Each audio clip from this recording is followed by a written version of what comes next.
Hello everyone, welcome back to Spararia YouTube channel.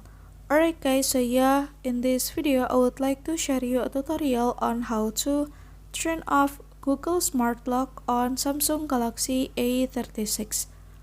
Alright guys, so yeah, for those of you who don't know what is Google Smart Lock, so yeah, Google Smart Lock is basically a feature from Google that helps you and offer you to autosave the password of your any account on any apps that link to Google. And how to turn it off is very easy, so yeah, without any further ado, now let's get started to the tutorial. Alright guys, so yeah, the first thing first that you have to do is, of course, now you can go to Google Chrome on your phone like this guys.